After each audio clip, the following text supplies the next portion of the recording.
Hello and a very good evening. कुछ cricket हो जाए के साथ मैं हूं सादिया सैमसन। आज थे दो मैचेस और दोनों मैचेस में हमें कुछ मुख्तलिफ ऐसे होते हुए दिखा कि आज पेशावर से एक टाइम पे ऐसे लगा कि वो जो अभी मैच खत्म हुआ है उसमें शायद ये इतना बड़ा टोटल चेज कर लेंगे because they were really good, but Lahore was too good today.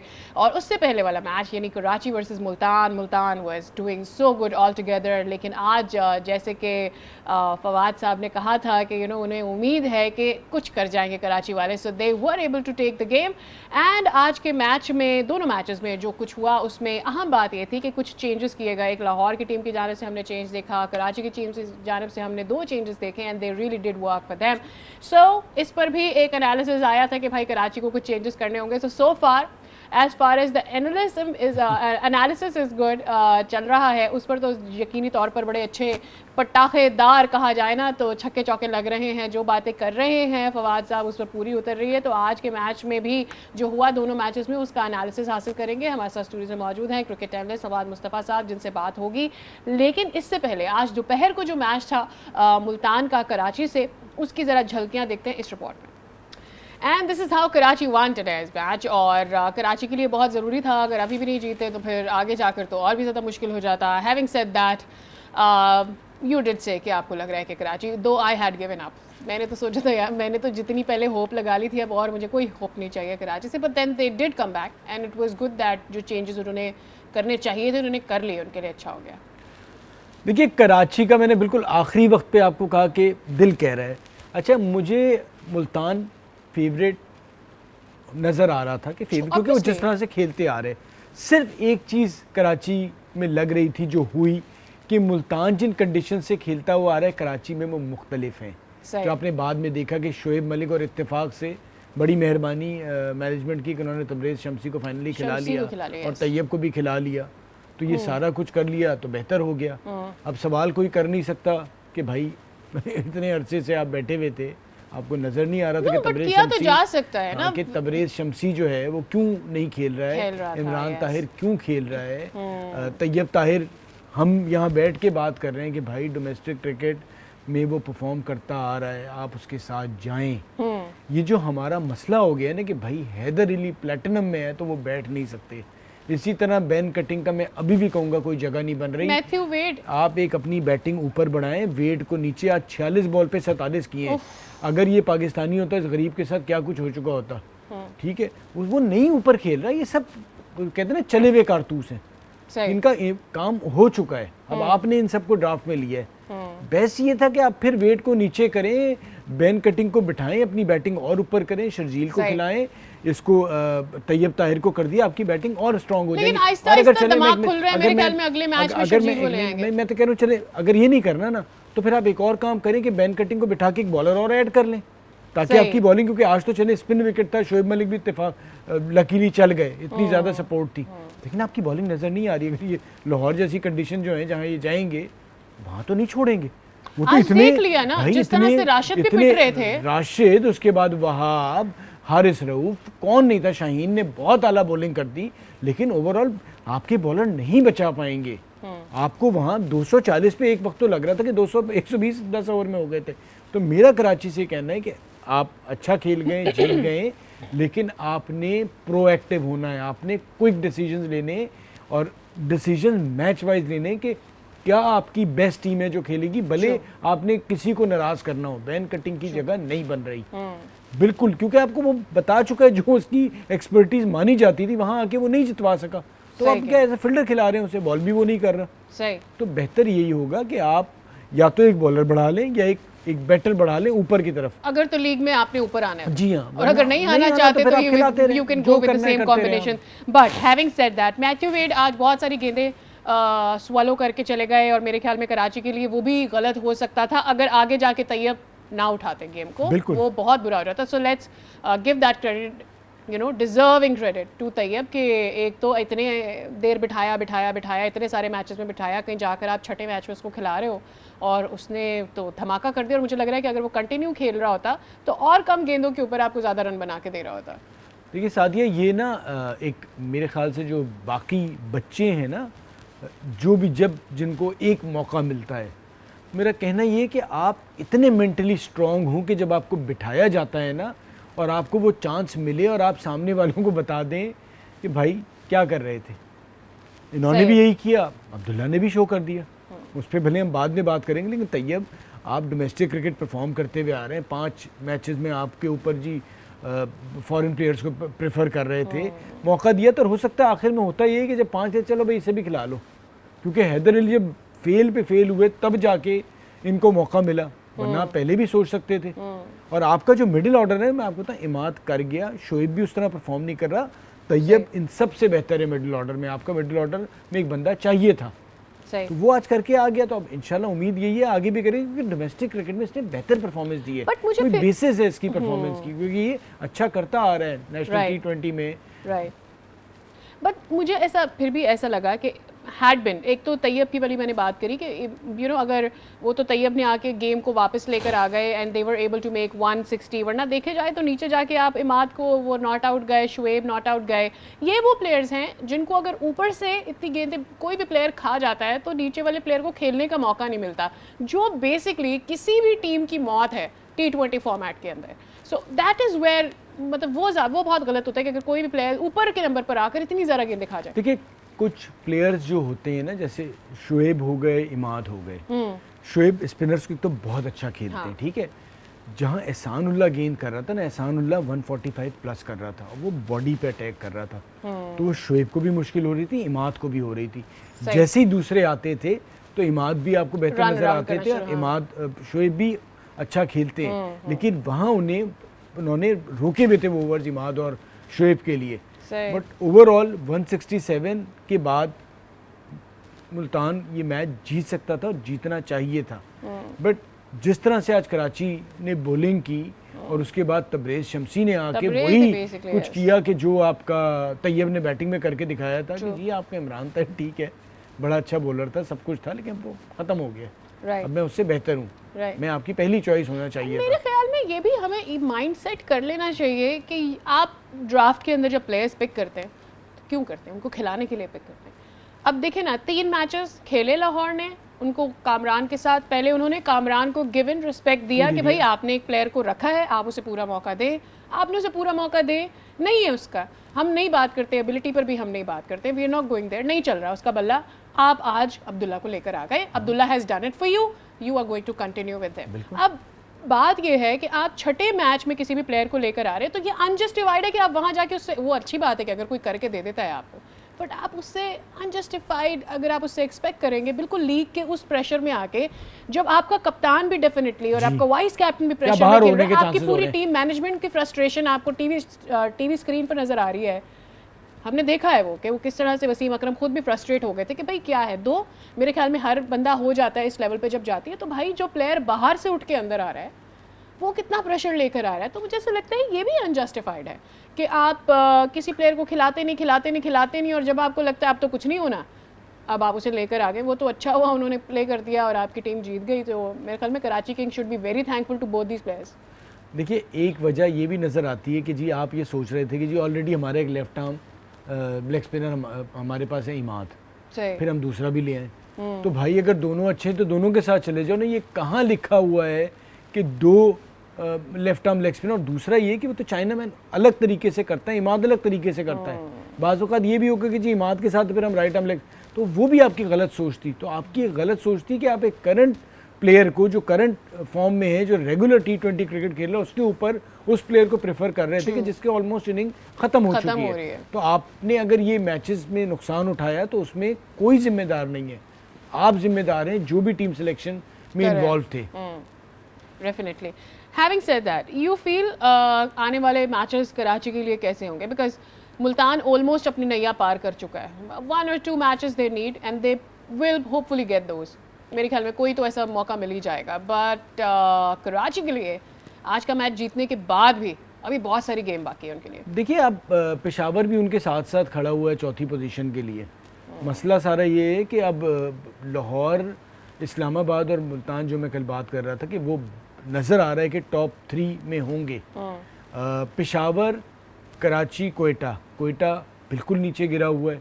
लेकिन आज कराची जीतने के बाद अब देखना है कि पेशावर और कराची में से ज़्यादा मैचेस कौन जीत जाते हैं। सही। तो फिल वक्त तो ये सिचुएशन चेंज भी हो सकती है, लेकिन लाहौर ने फिर आज मैच जीत के अपनी पोजीशन मुस्तहकम कर ली है। राइट। तो लेट्स सी कल इस्लामाबाद लाहौर का मैच क्या होता है, उसका क्या नतीजा निकलता है। अगर तो लाहौर वो मैच जीत जाता है तो फिर बहुत ही बड़ी बात है, क्योंकि उनके डायरेक्ट मेरे ख्याल से 8 पॉइंट हो जाएंगे, तो वो तो बहुत ही अच्छा हो जाएगा।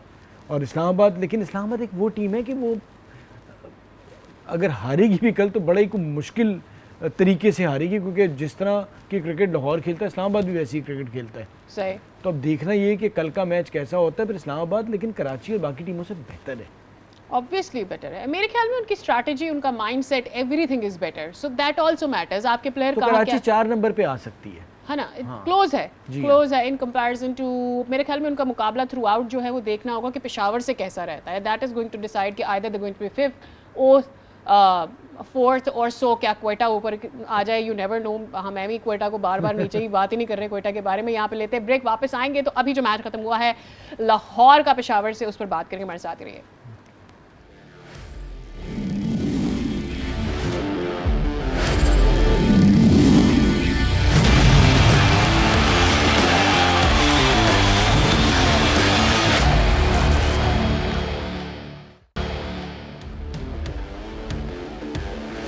Welcome back. बात करेंगे आज के दूसरे मैच की, that was Lahore versus Peshawar. आज जिस तरह से लाहौर खेला है, इट वाज ट्रिमेंडस। पहले अब्दुल्ला शफीक 75 पे जब आउट हुए तो मुझे बहुत अफसोस हुआ, बिकॉज जिस तरह से वो खेल रहे थे मुझे ऐसा लगा था कि that is going to make his century. उसके बाद फ़खर केम सो क्लोज, 96 पर आउट हो गए, उनके लिए भी मुझे बहुत अफसोस हुआ। And till the and Sam Billings, सब ने इतने धमाकेदार इनिंग्स खेली हैं।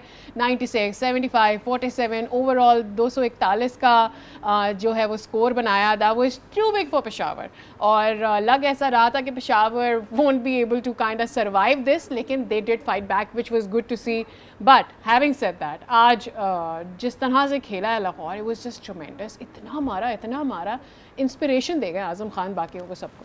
देखिए, बड़ा कुछ दिलेर डिसीजन था, ये जानते हुए कि बाद में ड्यू भी होगी और बॉल का ग्रिप करना बड़ा मुश्किल होगा। मुझे तो लगा था it's a wrong decision, to be honest. और पहले 6 ओवर देख के यही लग रहा था, जो अरशद इकबाल गेंदें कर रहे थे और देखने में मज़ा आ रहा था कि सीम लग रही थी और स्विंग हो रहा था।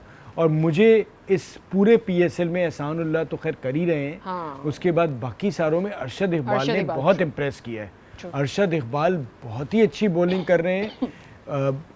रोमान तो खैर सीनियर है कि अपनी लिमिटेशंस में रह के वो बता रहे हैं कि किस तरह से नया बॉल इस्तेमाल किया जाता है। तो अब वो आर्ट वो सीख गए हैं और वो बहुत अच्छी गेंदें कर रहे हैं। बदकिस्मती से उन्हें उतनी कामयाबी नहीं मिल रही जितनी मिलनी चाहिए। खैर 36 रन्स बनाए थे पहले 6 ओवर में, 1 आउट था। उस वक्त अगर कोई कहीं भी कह देता ना, तो 200 का भी कहता ना, तो हम हंस रहे होते हैं। वे कहाँ से बातें कर रहे हैं आपकी जी, 160 14 ओवर में बच जाएंगे। और एक्चुअली उस वक्त ये लगा था कि हो गया है, पेशावर ने अपनी कामयाबी कर ली, क्योंकि 6 ओवर अच्छे निकाल जाना बहुत बड़ी कामयाबी होती है। इतनी इस किस्म की फ़खर और अब्दुल्ला शफीक और उससे नीचे ये बैटिंग खेल रही हो, तो ये बहुत बड़ी कामयाबी है।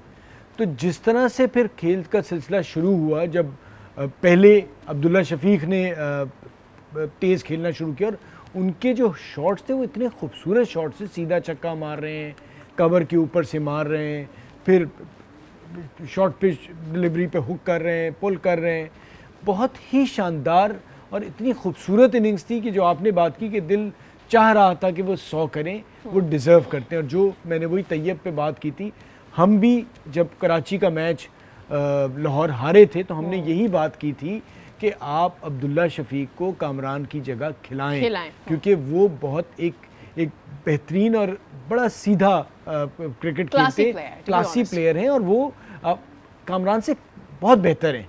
सही। तो अक्लमंदी लाहौर ने की फाइनली कि उन्हें चांस दिया और उन्होंने भी वही किया कि बता दिया कि आप क्या गलती कर रहे थे, मैं कितना को बेहतरीन प्लेयर हूँ और आप अपना नुकसान कर रहे थे, जैसा कि तैयब ने कराची को बताया। तो खैर लाहौर को थोड़ा जल्दी अकल आ गई, इतना नुकसान नहीं हुआ और अब्दुल्ला शफीक आ गए। चल, अब्दुल्ला शफीक का सफ़र ख़त्म हुआ।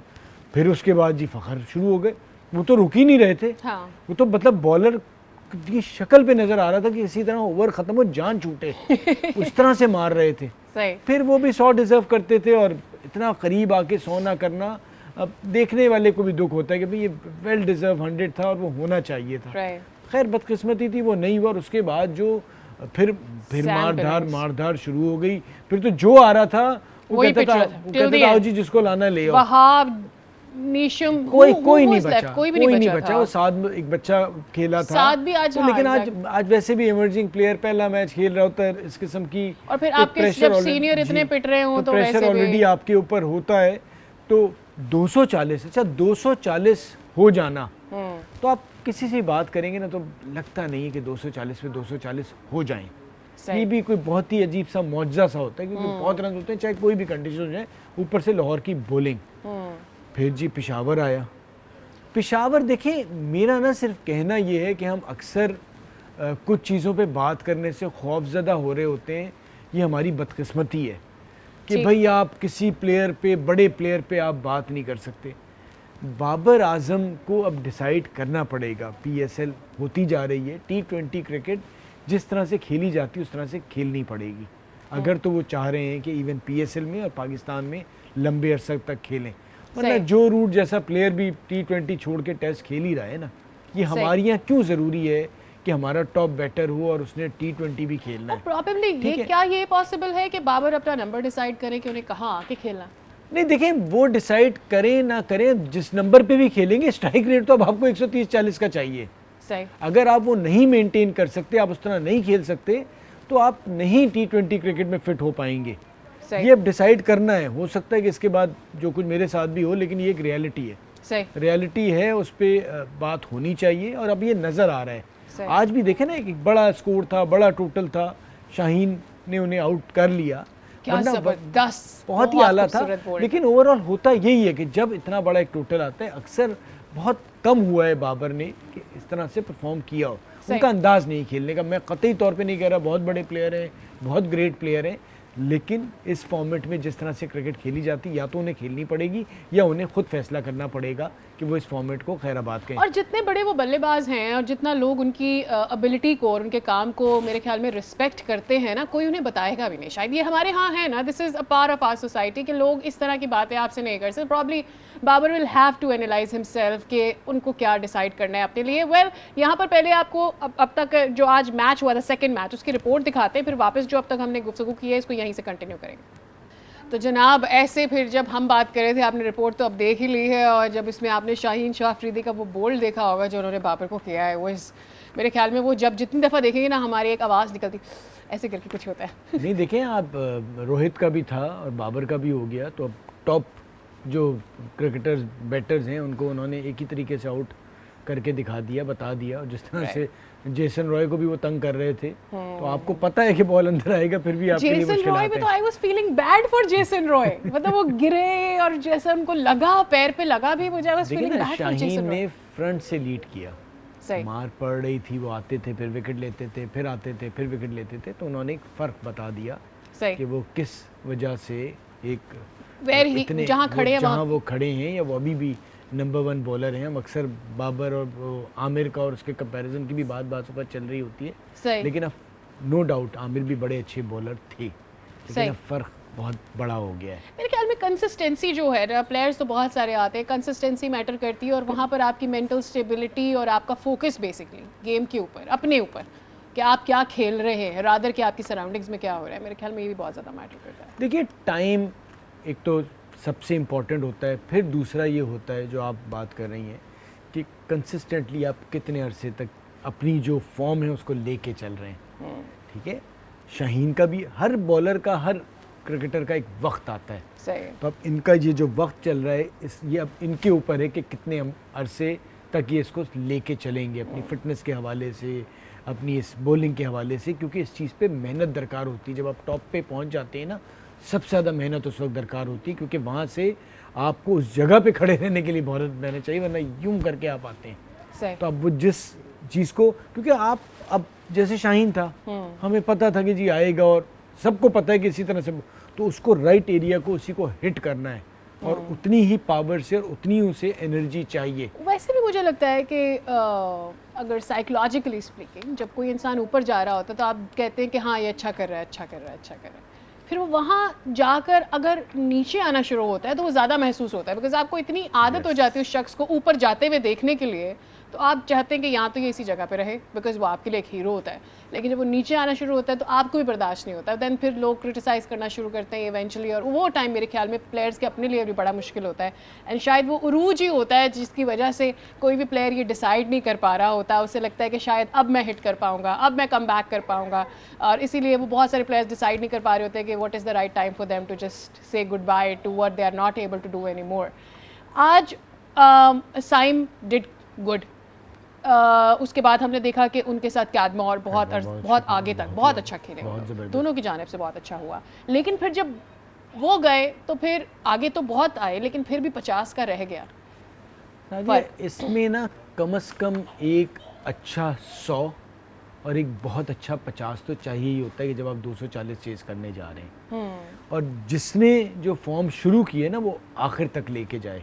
सही, अब्दुल्ला ने जैसे 70 के करीब रन्स किए, फिर 97 किए फ़खर ने, तो जब उनके बैट पे बॉल आ रहा था फिर वो रुके नहीं। सही, तो 160 तो ऑलमोस्ट यही हो गए। उसके साथ फिर आप लगा लें 170 के करीब ये हो गए, फिर आप लगा लें 46 बिलिंग्स की। तो जिसने जब मारना शुरू किया तो कम बॉलों पे तेज़ मारा।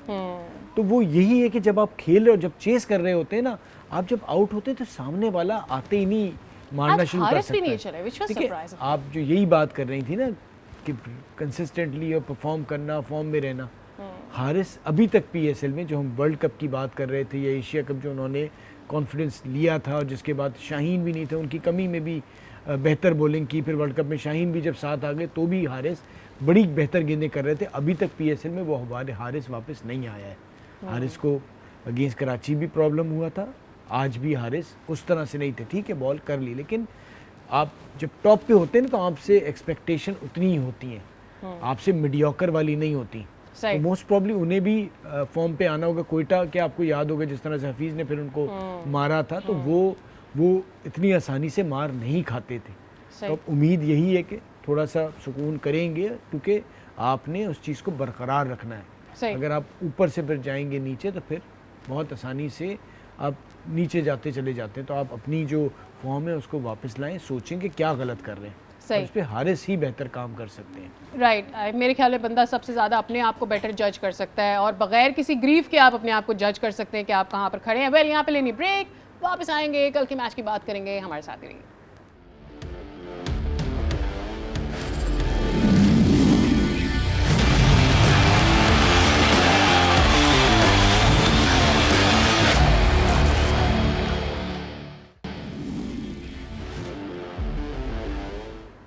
Welcome back again. तो जनाब, आज के तो अच्छे मैचेस हमने देख लिए। कराची ने कमबैक कर लिया, हम सोच रहे हैं कि क्या वो कंटिन्यू कर पाएंगे या नहीं। लाहौर की धुआंधार बैटिंग हमने देख ली, और जो चेंज उन्होंने किया उनके लिए वो अच्छा भी हो गया।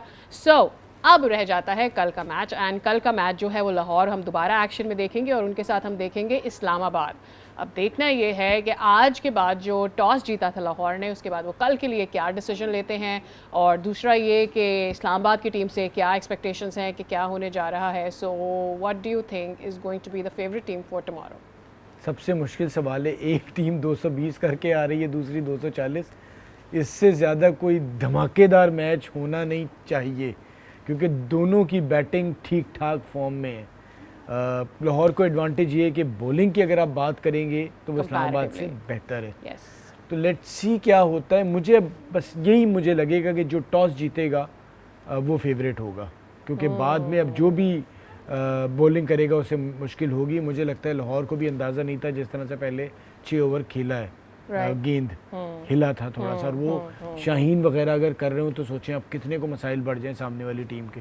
तो वो लाहौर से गलती हो गई थी ओवरऑल, लेकिन इतने रन्स बन गए कि फिर बाद में मसला नहीं हुआ। मुझे लगता है कि टॉस एक बड़ा इंपॉर्टेंट रोल प्ले करेगा और फेवरेट टॉस होगा। राइट, एंड आज शुरू में हम देख रहे थे कि जो बॉल है वो डिफरेंटली प्ले अराउंड कर रहा था, बट फिर फॉर अबाउट 5 ओवर 6 ओवर्स फिर एकदम से ही सॉफ्ट हो गया। So, मुझे ऐसा लग रहा है कि आज जो है ऑस भी बहुत ज़्यादा थी और बहुत जल्दी उसका इम्पैक्ट नज़र आने लग गया था। तो ये भी देखना होगा कि first 5 overs and then you good to go, वो कंटेन करने होंगे। जो भी पहले बॉल करा रहे होंगे, they'll have to continue that till the end. देखिए हार्ड वर्क तो होगा बॉलर्स के ये लिए। देखिए आसान नहीं होता, आज भी कोशिश ख्वाहिश तो यही रही होगी ना, लेकिन उनको थोड़ा सा डिसएडवांटेज ये रहा पेशावर के बाद कि बाद में उनके पास जो बॉलर थे वो इतने एक्सपीरियंस नहीं थे। आज वो 7 को खिला रहे थे जब वो आए, पहला मैच खेलने लेग स्पिनर, तो जब उनको मार पड़नी शुरू हुई तो वो पहला ही मैच था। सही। फिर उसके बाद भी उनके अगर बॉलिंग का मुवाजना करें तो लाहौर बहुत आगे है, इवन इस्लामाबाद से ही बहुत आगे है। अब राशिद जैसा बॉलर ड्यू में मार खा रहा था, लेकिन अगर वो पहली बारी में बॉल करे तो इतना मुश्किल, इतना आसान नहीं होगा बैटर्स के लिए। तो लेट्स सी अब कल आजम वर्सेस राशिद मैं देखना चाहूँगा कि आजम जिस फॉर्म में है कि वो किस तरह खेलते हैं, और आजम को बेसिकली अगर वो परफॉर्म कर रहे हैं कंसिस्टेंटली तो कल भी परफॉर्म करना चाहिए। And Azam is good against spinners वैसे। जी, अब But तो उन्होंने Rashid is जिस तरह good फास्ट against बॉलर्स को everybody. स्वीप पे छक्के मारे तो गुड फास्ट बॉलर को भी नहीं छोड़ा, मोहसिन को जो छक्के मारे थे, तो अब तो वो दोनों तरफ ही बेहतर होते जा रहे हैं। सेम विद की जी फ़खर कैसा करता है, फ़खर ने बड़ा आला आज इनिंग्स खेली है, फिर अब्दुल्ला शफीक बड़ी अच्छी आती फॉर्म दिखा दी है, तो बैटिंग एकदम से अब लाहौर की और बेहतर लगने लगी। सैम बिलिंग्स आ गए हैं, तो मैच बड़ा तगड़ा होना है। इस्लामाबाद में ऊपर से क्या एक्सपेक्टेशंस है as far as batting is concerned? देखिए गुरबाज जिस तरह से खेल रहे हैं आप देखिए, उसके बाद उनकी तो बैटिंग रुकती ही नहीं है। आप 4 उस दिन 70 पे आउट हो गए थे, बट उसके बाद आसिफ अली और आजम ने जिस तरह मारना शुरू किया, तो बैटिंग इस्लामाबाद की बहुत लंबी है, बहुत तगड़ी है। अभी तो शादाब सही मायनों में खेलना नहीं शुरू हुआ, शादाब ने भी एक आध मैच में रन ज़रूर करने हैं, तो बैटिंग तो उनकी इतनी लंबी है कि आप 4 आउट के बाद भी 220 कर जाते हैं, तो वो तो और एक देखने वाली चीज़ है। बट मुकाबला अब ये होगा कि अगर शुरू में बॉलिंग लाहौर करता है तो सही मायनों में गुरबाज और बाकी जो टॉप बैटर्स हैं उनके भी ट्रायल होने। Against Gurbaz they are going to bring in Rashid tomorrow? नहीं, शाहीन ही करेगा, शाहीन ही करेगा। शाहीन ने नया बॉल करना है। एक जो वीक एरिया है वो उनका हारिस का चल रहा है, और उम्मीद यही कि हारिस अगर तो दोबारा ये डिफेंडिंग चैंपियन है, लाहौर ने जीतना है, तो हारिस को फॉर्म में आना होगा। हारिस को बेहतर बॉल करनी होगी, क्योंकि ज़मान अच्छी गेंदें कर रहे हैं, शाहीन कर रहे हैं, राशिद आज का मैच छोड़ दें वो करते हैं, और हारिस भी करते थे, और वो 2-2 ओवर करके अपना डेविड वीज़ा से निकाल रहे हैं या सिकंदर से। लेकिन अगर हारिस भी मार खाना शुरू हो जाएंगे तो फिर परेशानी लाहौर के लिए बढ़ जाएगी। तो बेहतर यही है कि लाहौर के लिए हारिस भी बेहतर गेंद करें, और जो टॉस जीतेगा मुझे वो लगता है कि कल इस्लामाबाद का बॉलिंग स्ट्रैटेजी क्या होना चाहिए फिर कल? बिकॉज देखिए उनका ना बॉलिंग मुझे इसलिए रोमान को कल आना चाहिए, फजल वो खेले थे अफगानिस्तान के, लेकिन मेरे ख्याल से रोमान को इस बैटिंग के आगे आना चाहिए। मुझे नहीं पता उनकी फिटनेस के मसाइल थे या क्यों वो नहीं खेले। Sir he is resting, Rovman was resting, most probably Rovman आ जाएंगे। उसके साथ शादाब का बीच में अच्छा बॉल करना बहुत ज़रूरी है, क्योंकि शादाब बीच में से अच्छा बॉल करते हैं, और वो फिर अगर फ़खर या अब्दुल्ला थोड़ा सा लंबा खेल जाते हैं तो शादाब को वहाँ आके अच्छा रोल प्ले करना पड़ेगा। मेरे ख्याल में पहले जो भी कल बैट करेगा रिगार्डलेस, वो कोशिश यही करेगा that they are able to put up above, तो मुझे तो लग रहा है 210 अबव, बिकॉज आज मरते मराते गिरते गिराते भी आज पेशावर कहाँ लेकर चले गए थे, 190 पे तो ले गए थे। 200 प्लस तो करना होगा, है ना, otherwise it is not going to be जिस किस्म की आज विकेट थी अगर वैसे। हाँ एग्जैक्टली, अगर कल भी ऐसा होता है, एंड डू अपना ज़रूर किरदार अदा कर रहा है। और फिर कल आज हमने जिस तरह से राशिद को देखा, कल शादाब के लिए अगर सेकंड टाइम में वो बॉल करने जा रहे हैं तो मेरे ख्याल में उनके लिए भी मुश्किलात बहुत ज़्यादा फिर बढ़ जाएंगी। तो no matter how good your bowler is, but grip करना इतना मुश्किल हो रहा है, गेंद स्किड भी कर, मतलब सारे मामलात ही उल्टम पल्टम चल रहे हैं। तो मेरे ख्याल में यहाँ पर बॉलर्स का बहुत ज़्यादा इम्तिहान है कि कितना कंटेन करेंगे। देखिए अब फिर दूसरा ये है कि आपके बॉलर जो है ना, वो रुमान ने एक ऐसा था कि जो आप कह सकते हैं बेहतर बॉल की है, हसन भी कर रहे हैं लेकिन वो उतना कंसिस्टेंटली परफॉर्म नहीं कर रहे, फ़हीम अशरफ भी नहीं कर रहे, शादाब भी उस तरह से नहीं कर रहे। तो बॉलिंग एक परेशान कुन एरिया ज़रूर है, और अगर इतने बड़े रन हो जाते हैं ना, देखिए कितनी बड़ी बैटिंग हो, 240 पे ना बहुत ही कम ऐसा होता है कि 240 पे 240 हो जाए। तो अगर आपने बहुत ज़्यादा रन कर दिए तो दे दिए तो मुश्किल हो जाएगी। इसी तरह आपने रन्स कम बनाए तो भी मुश्किल होगी, क्योंकि बॉल में बाद में ग्रिप करने में तो और बॉलर्स को मुश्किलात होगी, जो लाहौर जैसी तगड़ी बॉलिंग को हो रही थी। तो ये अगर बैटिंग जिसने भी करनी है उसने ये सोचना है कि 200 से ऊपर ही बात बनेगी, 210 220 पे। एंड विद दैट बॉल हमने जिस तरह शाहीन को एंड तक आते विकेटें लेते हुए देखा, तो शाहीन ने फिर बता दिया ना कि वो क्यों उन सबसे बेहतर है। Too good. उसी कंडीशन में वो भी बॉल कर रहे थे, लेकिन कितने बेहतर थे वो। डेफिनेटली बहुत अच्छा किया। आई मीन लाइक फोकस बहुत ज़बरदस्त है शाहीन का, एंड विद दैट इंजरी और फिर सर्जरी, और सर्जरी के बाद अपना रिदम लेकर आना और कम बैक करना। तो इस शाइनिंग स्टार को देखेंगे हम कल भी, और कल और से बहुत से चमकते सितारे इंक्लूडिंग आजम, और फिर ऊपर से गुरबाज भी हैं। So there is a lot to see tomorrow. Let's see कि अब इस्लामाबाद वर्सेस लाहौर कैसा होता है। कल के मैच के साथ हाजिर हो जाएंगे फिर एनालिसिस लेकर। तब तक के लिए मुझे और फवाद मुस्तफ़ा को दीजिए इजाज़त। Bye bye.